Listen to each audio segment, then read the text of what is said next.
Hello every one, welcome to നോട്ട്ബഡി.in. So ഇന്ന് നമ്മൾ ഡിസ്കസ് ചെയ്യാൻ പോകുന്നത് 10th സ്റ്റാൻഡേർഡിലെ ഒരു ഇന്റർവ്യൂ ആണ് അല്ലേ.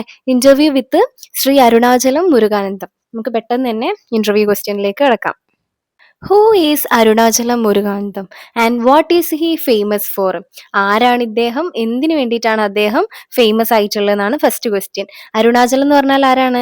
ഇന്ത്യയിലെ പാഡ്മാൻ എന്ന പേരിൽ അറിയപ്പെടുന്ന ഒരാളാണ്. കഴിഞ്ഞ 25 വർഷമായി അദ്ദേഹം വില കുറഞ്ഞ സാനിറ്ററി നാപ്കിൻസ് ആണ് നിർമ്മിക്കുകയും വിതരണം ചെയ്യുകയും ചെയ്യുന്നത്. ഗ്രാമീണ ഇന്ത്യയിലെ സ്ത്രീകളുടെ ആരോഗ്യം, അതുപോലെ അവരുടെ ശുചിത്വം എന്നിവ മെച്ചപ്പെടുത്തുക എന്നുള്ളതാണ് അദ്ദേഹത്തിന്റെ പ്രധാന എയിം എന്ന് പറയുന്നത്. Second question, tell us about his early life. What difficulties did he face? അദ്ദേഹത്തിന്റെ ഏർലി ലൈഫ് എങ്ങനെയായിരുന്നു, അതുപോലെ എന്തൊക്കെ ബുദ്ധിമുട്ടുകളാണ് അദ്ദേഹം ഫേസ് ചെയ്തിട്ടുള്ളത്. അദ്ദേഹത്തിന്റെ അച്ഛന് കൈത്തറി തൊഴിലാളിയായിരുന്നു. എന്നാൽ മുരുകാനന്ദം വെറും 14 വയസ്സുള്ള സമയത്ത് തന്നെ അച്ഛന് മരിക്കുന്നുണ്ട്. അദ്ദേഹം അതുകൊണ്ട് തന്നെ പഠനം ഉപേക്ഷിക്കേണ്ടി വന്നിട്ട് അമ്മ കൃഷിത്തോട്ടത്തിൽ ജോലി ചെയ്ത് 3 മക്കളെ വളർത്തേണ്ടി വരുന്ന ഒരു സാഹചര്യമാണ്. ആ സമയത്ത് മകൻ എഞ്ചിനീയർ ആവുമെന്നൊക്കെ അമ്മ പ്രതീക്ഷിച്ചിട്ടുണ്ടെങ്കിലും കുടുംബത്തിന് ഹെൽപ്പ് ചെയ്യാൻ വേണ്ടിയിട്ട് അദ്ദേഹം വെൽഡിങ് വർക്ക്ഷോപ്പിലൊക്കെ ജോലി ചെയ്യേണ്ട അവസ്ഥ വന്നിട്ടുണ്ട്.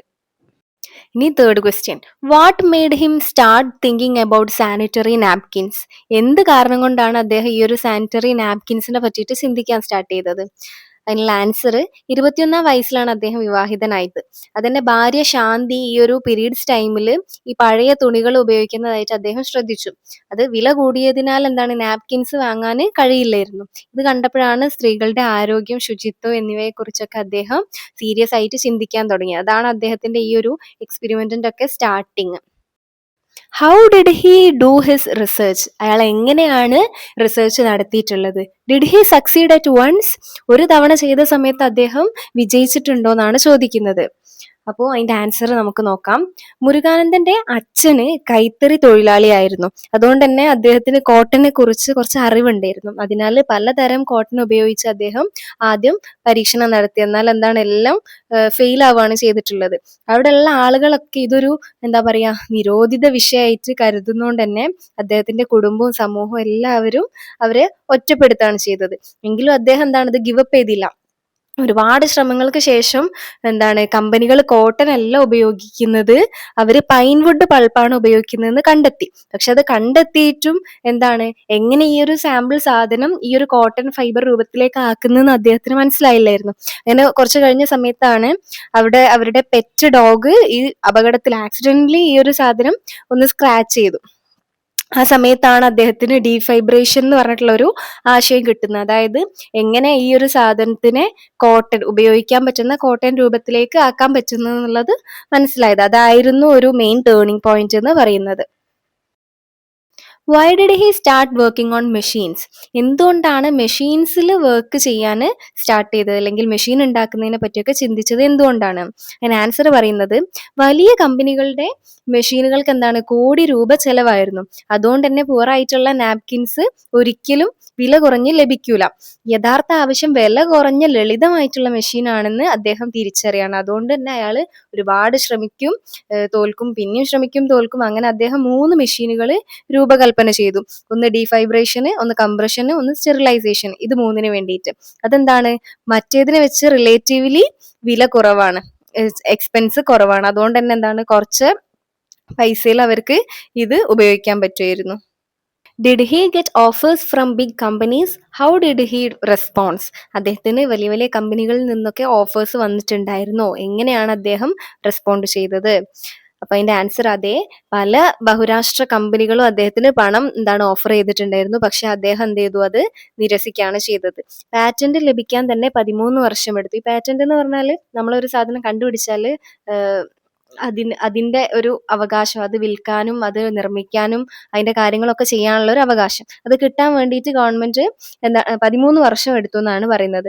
ശേഷം അത് പൊതുജനങ്ങൾക്കായിട്ട് തുറന്നു കൊടുത്തു. സ്ത്രീകളുടെ സ്വയം സഹായക ഗ്രൂപ്പുകൾക്ക് കുറഞ്ഞ വിലയ്ക്ക് മെഷീനുകൾ വിറ്റു.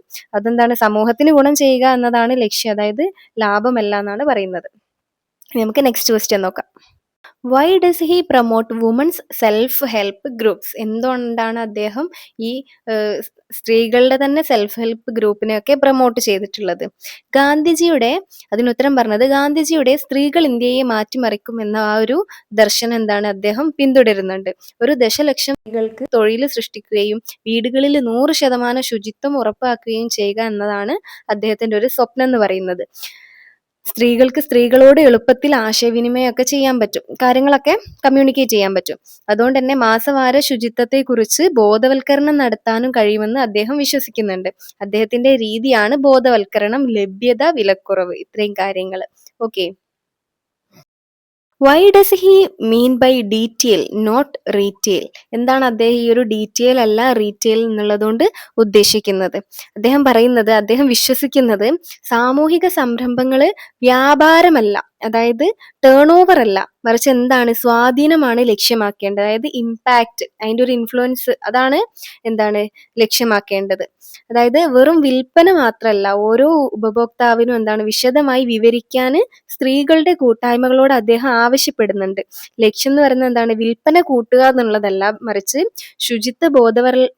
ശുചിത്വ ബോധവൽക്കരണം കൂട്ടുക എന്നുള്ളതാണ്.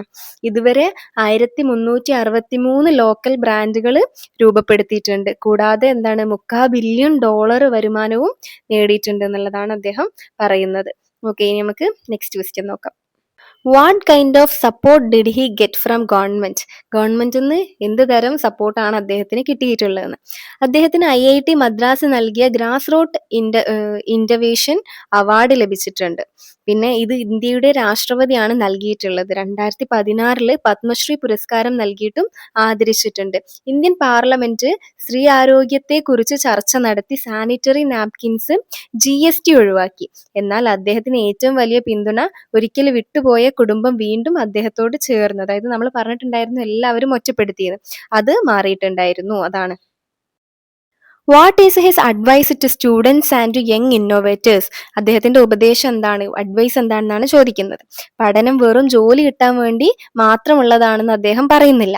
അറിവ് ഉപയോഗിച്ച് സാമൂഹിക പ്രശ്നങ്ങൾ സോൾവ് ചെയ്യാനും അവസരങ്ങൾ ഉണ്ടാക്കാനും അതുപോലെ മറ്റുള്ള ആളുകൾക്ക് ജോബ് നേടിക്കൊടുക്കുകയൊക്കെ ചെയ്യണം. വിദ്യാർത്ഥികൾ ഈ ഒരു പ്രോബ്ലംസിനൊക്കെ ഓരോ ഓപ്പർച്യൂണിറ്റീസ് ആയിട്ട് കാണാനും പുതുമകൾ കണ്ടെത്താനും സംരംഭകരും പരിഹാരദാതാക്കളുമായിട്ട് മാറാനും പഠിക്കണം എന്നാണ് പറയുന്നത്.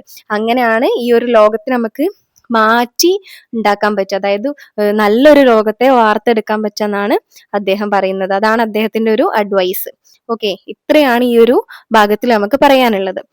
ഇതിന്റെ ബാക്കി ക്വസ്റ്റ്യൻ ആൻസർ ആക്ടിവിറ്റീസ് എല്ലാം notebuddy.in എന്ന് പറഞ്ഞിട്ടുള്ള സൈറ്റിൽ അപ്ലോഡ് ചെയ്തിട്ടുണ്ട്. അപ്പോൾ അതൊന്ന് ചെക്ക് ചെയ്യുക. അതിന്റെ ലിങ്ക് ഡിസ്ക്രിപ്ഷനിൽ കൊടുക്കുന്നുണ്ട്. അതുപോലെ എക്സാമിന് എക്സ്പെക്ട് ചെയ്യാവുന്ന ക്വസ്റ്റ്യൻസ് എല്ലാം ആ ഒരു സൈറ്റിൽ ഇട്ടിട്ടുണ്ട്. എല്ലാം ഒന്ന് ചെക്ക് ചെയ്ത് നോക്കുക. ഇതിൽ എന്തെങ്കിലും ഡൗട്ട്സോ കാര്യങ്ങളോ ഉണ്ടെങ്കിൽ കമന്റ്സിൽ ചോദിക്കാം. സോ എക്സാം ഒക്കെ നന്നായിട്ട് എഴുതുക, നല്ല മാർക്ക് വാങ്ങിക്കാം. ഓക്കെ, നമുക്ക് നെക്സ്റ്റ് ക്ലാസ്സിൽ കാണാം. Bye bye.